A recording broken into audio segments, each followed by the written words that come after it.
Salut la famille, c'est Akina sur le Front Médiatique et nous sommes le vendredi 10 février 2023 et je suis très heureux de vous retrouver pour un nouvel épisode de la série Lanceurs d'alerte. Et pour ce 5e épisode, nous avons la chance d'accueillir l'association CSAPE avec Raphaël et Patrice. Bonsoir à vous deux. Bonsoir Akina. Bonsoir Akina.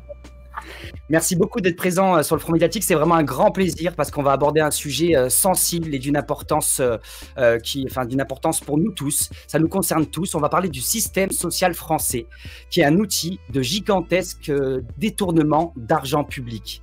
Donc avant de rentrer dans le vif du sujet, je me permets d'introduire rapidement notre échange donc, autour du système social français et rappeler que les ordonnances d'octobre 1945 ont créé une organisation qui s'appelle la Sécurité sociale et qui a fait fusionner tous les anciens systèmes d'assurance, maladie, retraite, etc. Et qui, soi-disant, garantit à chacun qu'en toutes circonstances, il disposera des moyens nécessaires pour assurer sa subsistance et celle de sa famille dans des conditions décentes. En 2015, on fêtait le 70e anniversaire de la Sécurité sociale.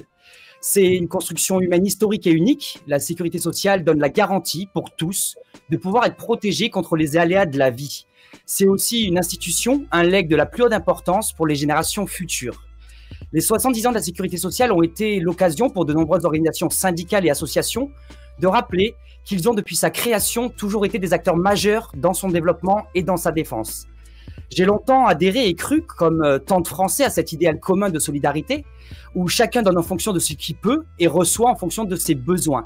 Mais c'était trop beau pour être vrai, parce qu'en fait, depuis 1945, la sécurité sociale a été détournée, pervertie, subvertie et corrompue par des intérêts particuliers. On va l'aborder en profondeur ce soir. Ce que vous allez découvrir ce soir est vraiment effarant et peu étonnant à la fois.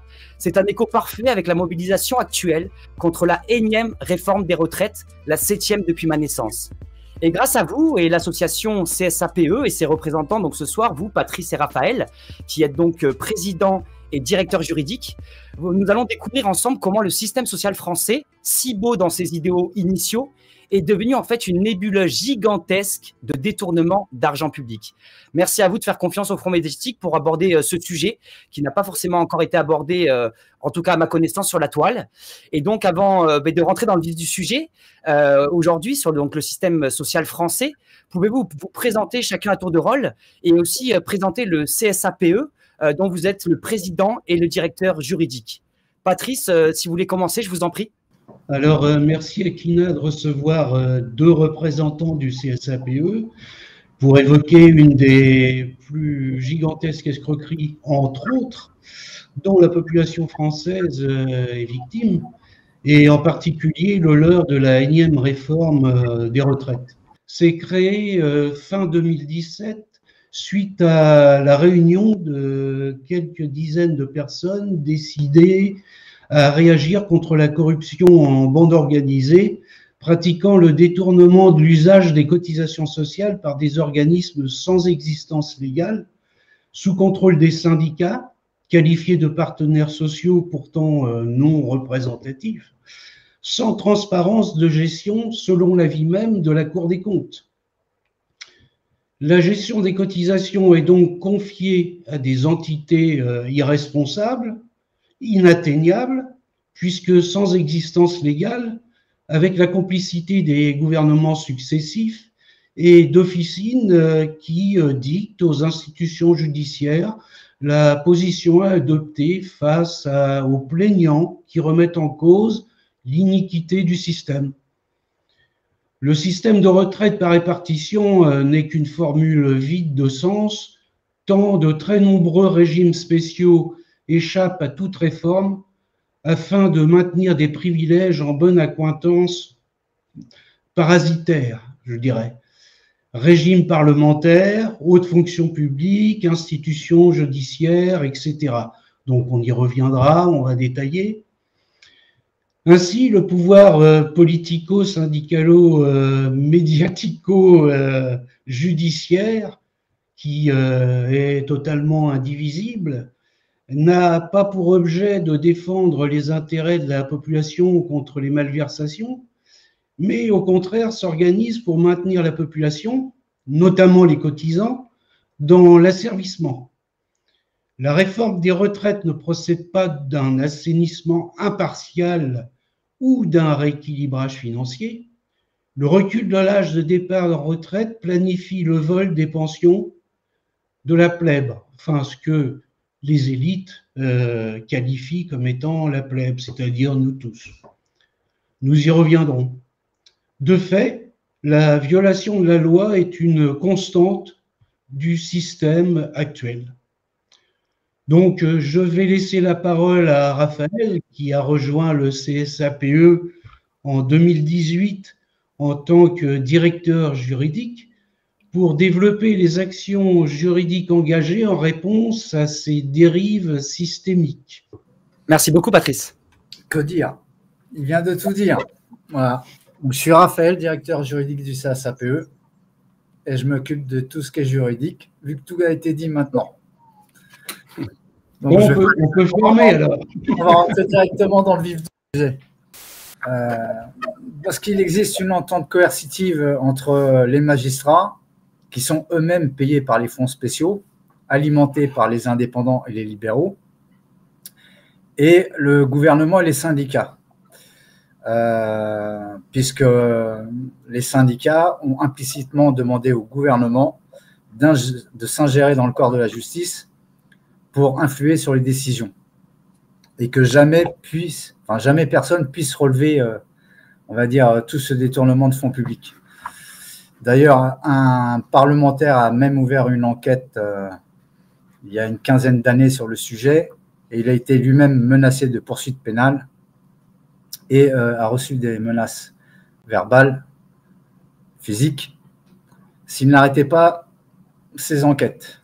Voilà. Et son rapport a été enterré pour une durée de 25 ans en secret défense, interdit de publication. Le budget de la sécurité sociale annuelle, c'est 760 milliards.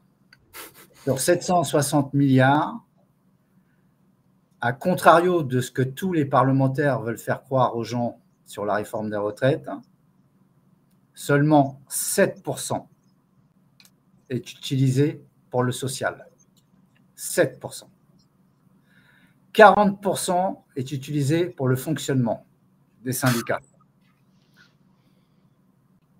Et le reste, c'est là où on a commencé à enquêter. Donc, le budget de la Sécu, c'est 765 milliards et seulement 7% redistribués dans le solidaire. Alors, on va déjà rétablir une contre-vérité. Organisme de sécurité sociale, ça n'existe pas. Par commodité de langage, toutes ces différentes sociétés privées tenues par les syndicats s'appelleront organismes de sécurité sociale. Alors, la sécurité sociale n'a pas été créée par les ordonnances de 45. En 1884, il y a eu les premiers syndicats et petit à petit, on leur a donné la gestion de ce qu'on appelle aujourd'hui la sécurité sociale. Donc, il y a eu la loi de 1898, qui a été la première loi de gestion de la sécurité sociale, donc ce qu'on appelait les corps mutualistes, qui a été abrogée par les ordonnances de 45.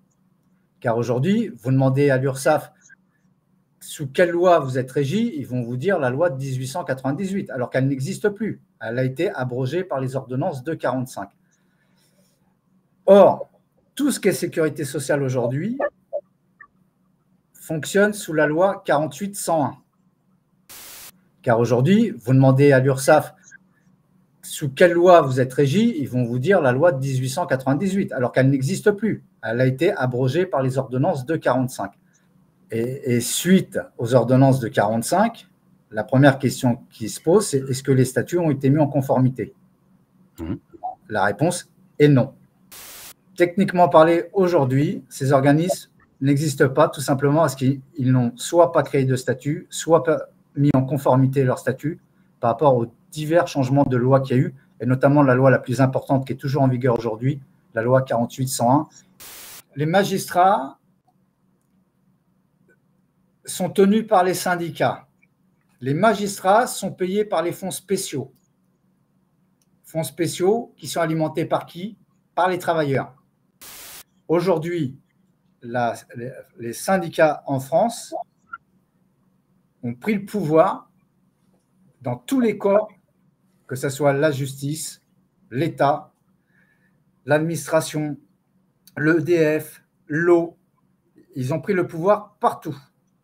Et ils sont membres d'une organisation un peu occulte basée en Suisse qui s'appelle l'AISS, qui est un groupe syndical qui veut imposer partout dans le monde ce que moi j'appelle la plus grosse pyramide de Ponzi à la Madoff.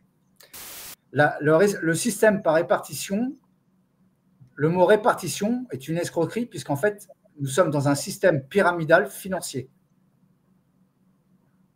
qui auto-alimente un système sans fond, qui n'a pas de fond. La Sécu n'a pas de fond. Donc l'État, il s'est arrangé avec les syndicats en disant, voilà, vous me montez les caisses, quand j'ai besoin, vous me donnez un petit peu, et je ferme les yeux.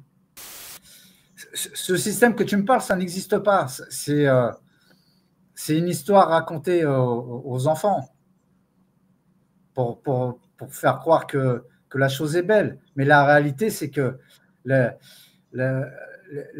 syndicats, à partir de 1948, ils ont vu la poule aux œufs d'or. Si les syndicats contrôlent toutes les institutions, la justice, les huissiers, l'administration, la Sécu, le recouvrement, l'URSSAF. Je rappelle que l'URSSAF n'est pas une société. Et l'URSSAF, c'est le bras armé de l'État. Je vais t'annoncer quelque chose ce soir où beaucoup de gens ne sont pas au courant. L'URSSAF a obtenu de l'État l'intégralité de la gestion de tout ce qui est financier en France. C'est-à-dire que tout l'argent de la Sécu ou des formations, enfin tout l'argent qui transite par les confédérations syndicales, tout va atterrir dans la poche de l'URSSAF. L'argent des retraites va être géré par l'URSSAF. Que les gens comprennent bien ce qui va se passer. Les paysans à la retraite ou les veuves de paysans touchent à peu près entre 280 et 400 euros de retraite. Alors que ces mêmes syndicats qui gèrent ces fonds spéciaux se versent des salaires de 15 000 euros et détournent de l'argent public directement sur le fonds. Et je le dis, ils détournent de l'argent public sur le fonds. Et je vais être très clair, la MSA et la FNSEA détournent de l'argent public qui se monte à plusieurs millions d'euros. Face à la contestation qu'il y avait sur le scandale du RSI, le gouvernement est intervenu, a fait voter l'ordonnance Xavier Bertrand et a fait disparaître toute mention du corps mutualiste dans le code de la sécurité sociale. Mais ça ne veut pas dire que le statut, s'il existe, a disparu. Mais ils ont fait disparaître tout au niveau du code de la sécurité sociale. Prenons Harmonie Mutuelle. Harmonie Mutuelle touche plusieurs millions d'euros par an sur les fonds de la sécurité sociale pour services rendus, de ne pas attaquer l'État qui l'empêche de faire de la concurrence. On a enquêté sur le sujet et on s'est aperçu qu'ils ont détourné 26 années de réserve, que les syndicats, et notamment le syndicat qui gère les médecins, enfin pour moi, c'est lui qui est le plus responsable dans l'histoire avec l'État, ont soit donné les points de retraite à des copains, et je parle bien de donner, c'est inscrit dans le livre noir de la sécurité sociale. Pour d'autres copains, ils ont vendu, par exemple, un point de retraite qui valait 100 euros, ils lui ont vendu 10 centimes. Voilà. Donc, il y a des gens qui ont pu partir à la retraite pour une baguette de pain et d'autres gratuitement puisque l'État a donné aux copains. Le fameux système par répartition, qui en fait est un système pyramidal, eh ben, les nouveaux investisseurs, l'argent qu'ils mettent dedans, ils ne le verront plus, puisque la caisse est en faillite. Comme on dit dans le système pyramidal, les premiers entrants se goinfrent, les deuxièmes reçoivent les miettes, les troisièmes ont plus que les yeux pour pleurer. Et donc aujourd'hui, tous ceux à qui on oblige de verser une cotisation dans cette caisse ne reverront jamais leur investissement. Jamais. Voilà. En fait, ils donnent de l'argent aux syndicats. Écoutez tous bien, entre 1996 et 2002, les déficits étaient contenus. C'était tout petit, minuscule. C'était de l'ordre de 2 milliards. Et en 2002, là, les syndicats prennent la main. Et là, attention, parce que entre 2002 et 2019, donc là, on arrête les comptes, on a un déficit en dette cumulée de 260,5 milliards d'euros. Mais attention, là, on parle d'argent qui disparaît, qu'on classe comme une dette. En remontant les 20 dernières années, donc jusqu'à aujourd'hui, ils ont augmenté le taux de cotisation en 20 ans de 450%. En 97, le taux était 3,90%. Ensuite, ils ont balancé la CSG et la CRDS, dont tout à l'heure, je t'annoncerai qu'elle est illégale. Hein. Et ensuite, on a atteint en 2018, hors CSG et CRDS, 17,70%. On est passé de 3 à 17,7, plus la CSG et la CRDS. Donc, le déficit cumulé, il se monte à 310 milliards. C'est-à-dire au-dessus du budget de l'État, qui, lui, se monte à 229 milliards. Eh ben, il faut savoir que la CADES, qui est en fait un organisme qui a été monté pour étouffer cet argent, qui est en fait en charge et produit de l'ACOS. C'est-à-dire que l'ACOS crée la dette, je renvoie la dette sur la CADES, et puis, ni vu ni connu, tout va bien. Pendant la crise Covid, il y a un ministre qui a pris son beau stylo, qui a fait une autorisation aux syndicats d'aller emprunter sur les marchés 95 milliards. Ce sont des faits factuels. Tout ce que nous avançons, tout ce que nous disons, toutes les accusations que nous portons, nous avons des documents officiels. C'est à peu près, je crois de mémoire, 7 ou 8 groupes de syndicats ont pris 40 milliards dans la caisse et ont été l'investir aux États-Unis dans les fonds de pension avec la banque HSBC qui vient d'être condamnée d'ailleurs pour détournement de fonds publics. Mais ce n'est pas tout.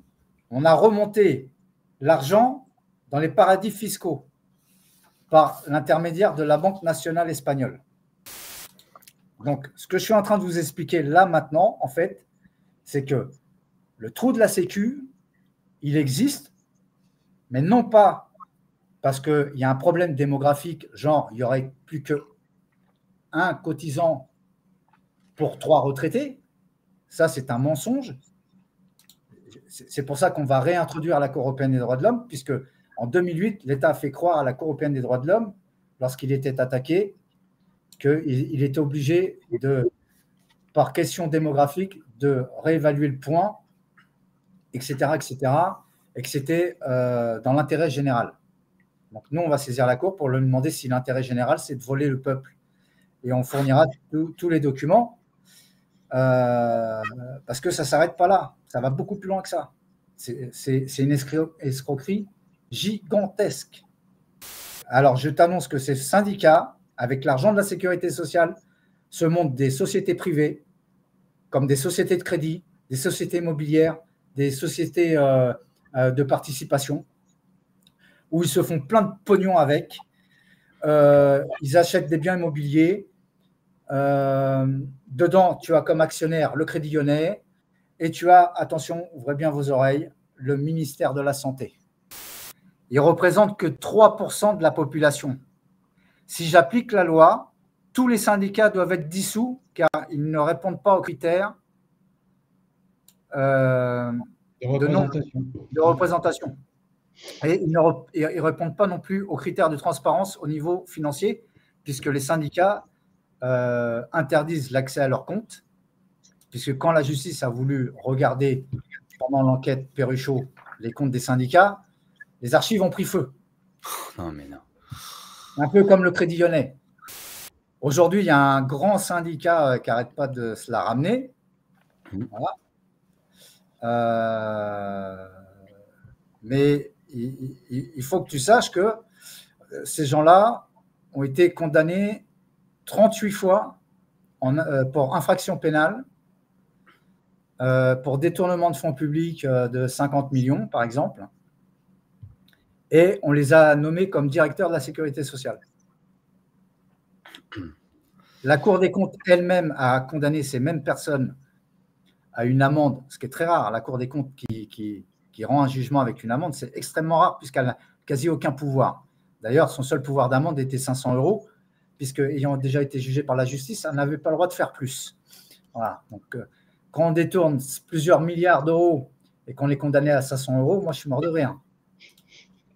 Voilà. Mais ils ont été, écoute bien, condamnés par la Cour des comptes pour avoir volé des chèques de cotisants.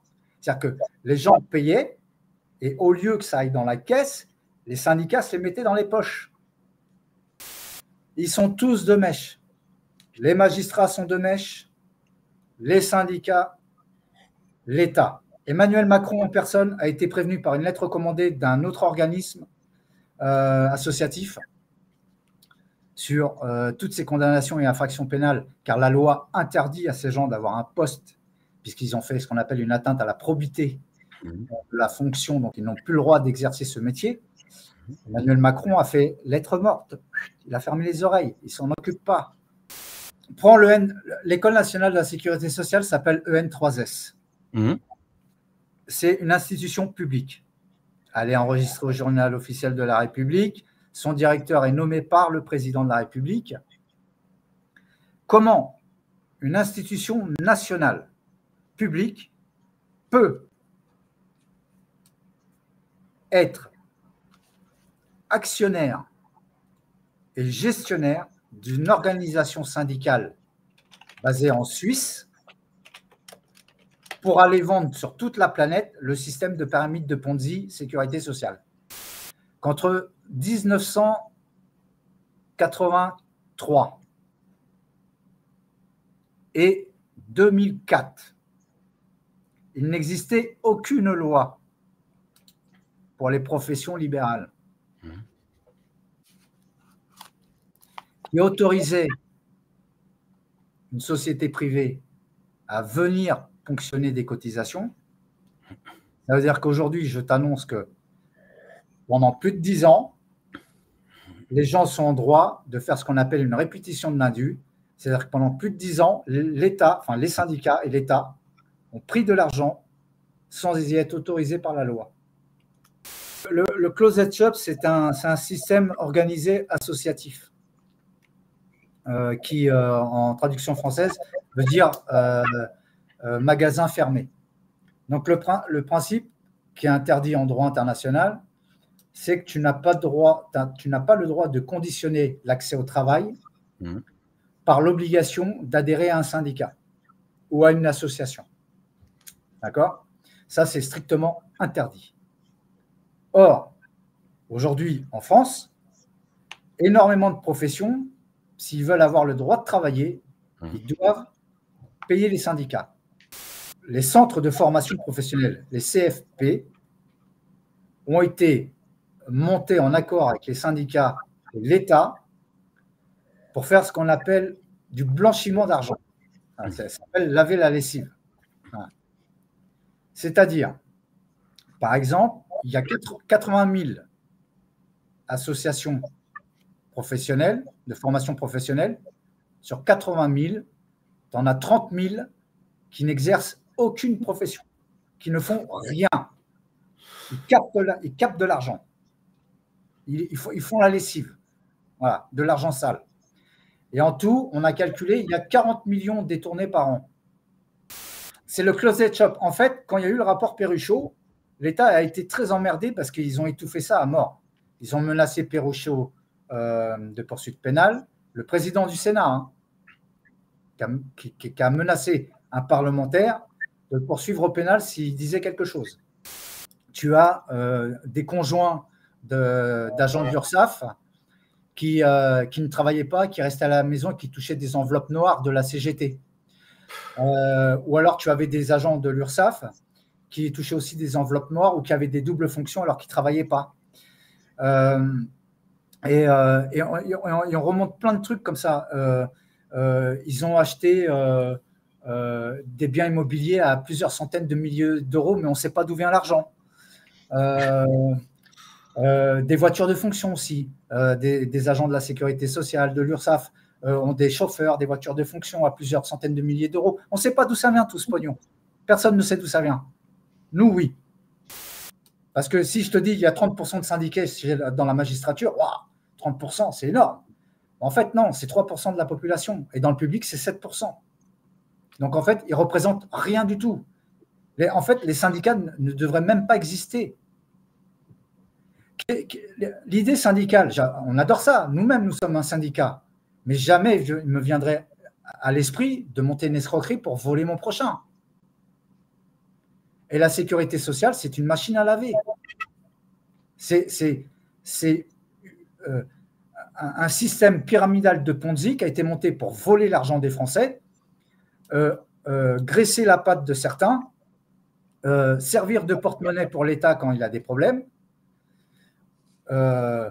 et pour d'autres, s'acheter des biens immobiliers, monter des sociétés privées. Si les gens ne bougent pas, ce qui s'est passé pour le Covid et ce qui se passe pour les retraites depuis plus de 25 ans, et qui aujourd'hui va être pire, rien ne changera. Vos parlementaires, vos députés, vos sénateurs ne sont pas vos représentants. Les sénateurs sont élus par des notables et les députés, vous ne leur donnez pas un mandat. Les parlementaires, enfin les parlementaires, députés ou sénateurs, etc., sont enregistrés comme des fonctionnaires d'État avec 2 grilles de catégorie. Ils touchent 15 000 euros par mois. Ils n'en ont rien à faire des gens. Ils touchent 15 000 euros par mois, tout avantage confondu. Alors qu'on a pris la tête aux gens en leur disant « vous nous coûtez trop cher, il faut réduire le chômage, on va vous mettre 6 mois, c'est suffisant ». Ces gens-là, ils ont 4 ans de chômage à taux plein à 4 500 euros net par mois. 4 ans. Le français est une vache à lait. Nous, on a calculé si demain les gens arrêtaient de payer leurs cotisations et gardaient cet argent-là pour eux. Mais vraiment pour eux. Pas genre un placement à BlackRock ou machin. Vraiment pour eux. Eh bien, si tu pars du principe que tu dois prendre ta retraite à 65 ans et qu'en travaillant depuis le début de ta vie jusqu'à la fin de ta vie, tu as réussi à foutre 1 demi-million d'euros de côté, tu n'as pas besoin de sécurité sociale.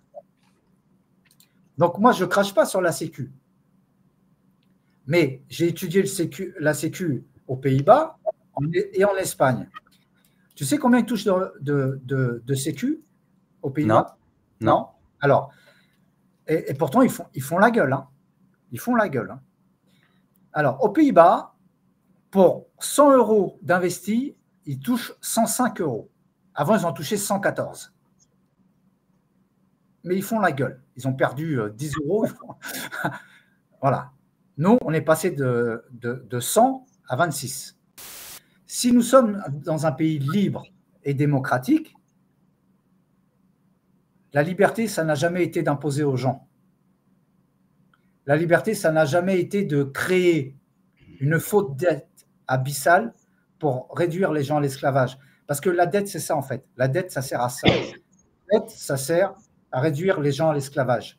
Quand tu prends un crédit, si tu ne le payes pas, tu es endetté, tu es comme un esclave. Tant que tu n'auras pas fini de payer ton crédit, tu seras dépendant. Voilà. La sécurité sociale, c'était une très belle idée à la base, d'accord, mais c'est devenu une mafia et les syndicats s'en mettent plein les poches. Voilà.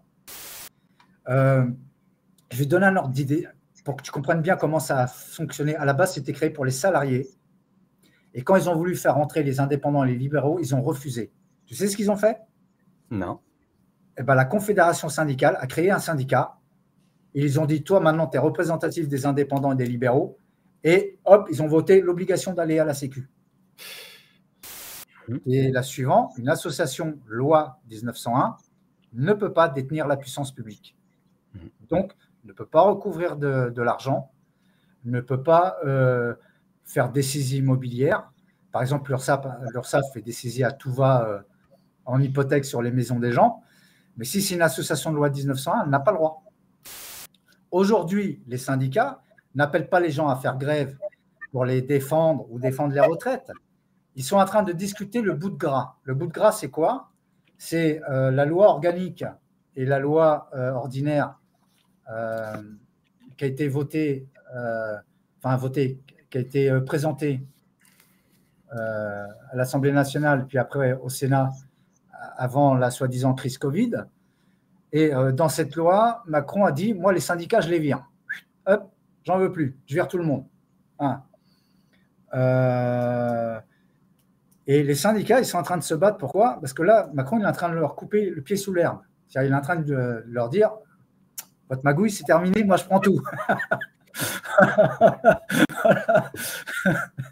Donc là, en fait, dès que les syndicats vont avoir l'assurance du gouvernement qu'ils vont encore pouvoir toucher un peu de pot de vin, ils vont tout arrêter. Mais les lois vont être votées. Ça, je vous le garantis.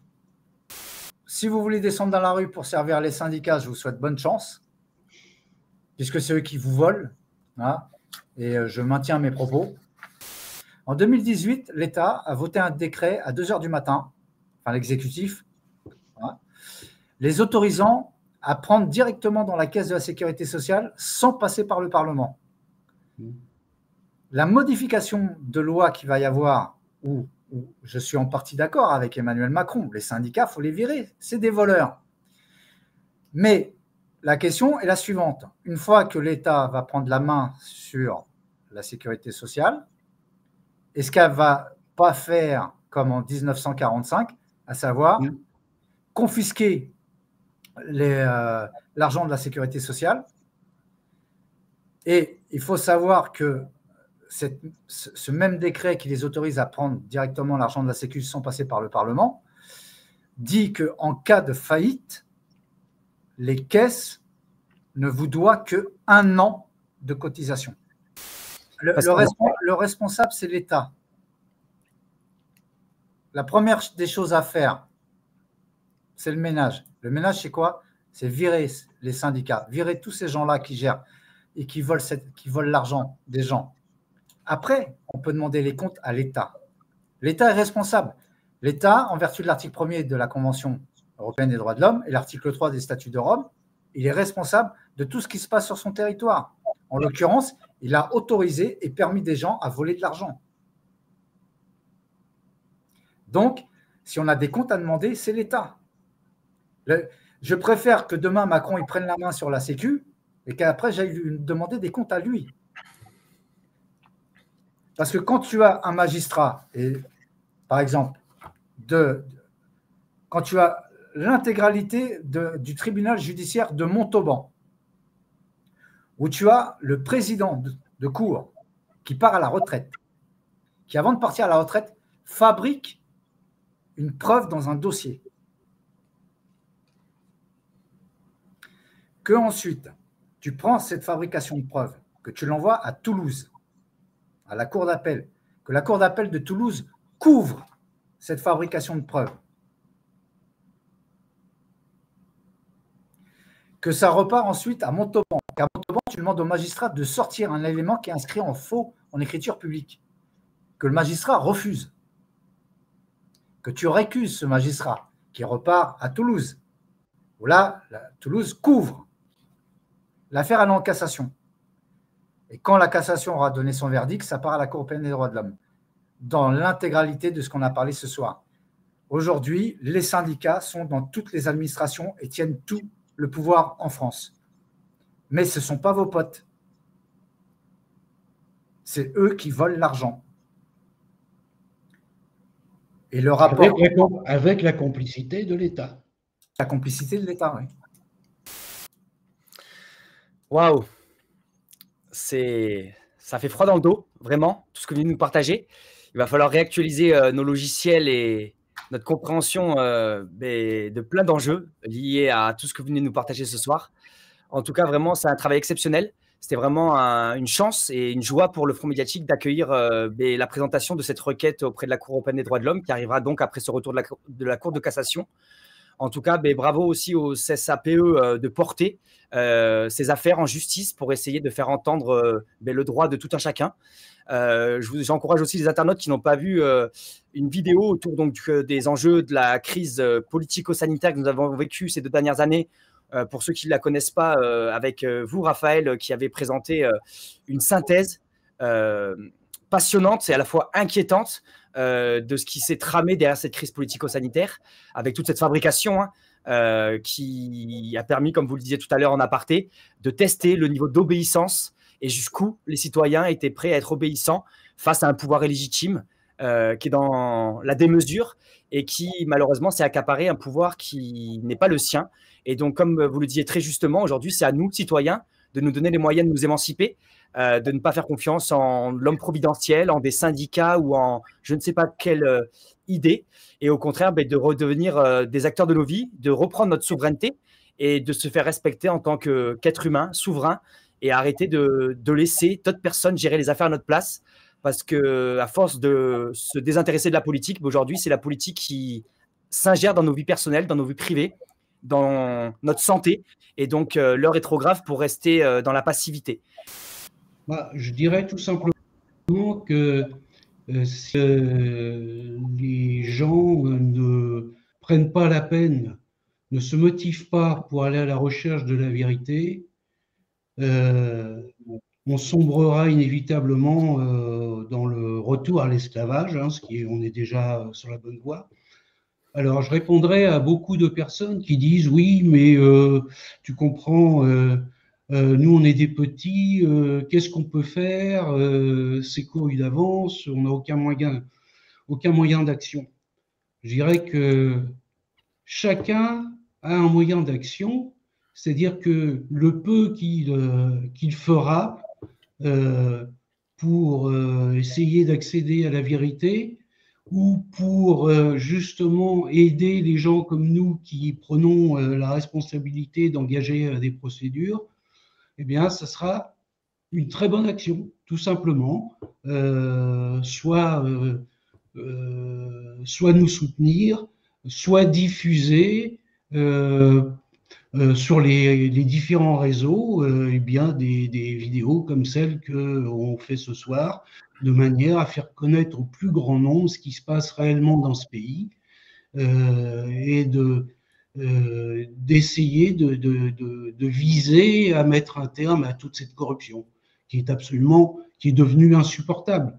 Pour toutes les personnes qui ont des enfants, je pense qu'il y a une obligation morale à se réveiller et à engager les combats dans ce sens.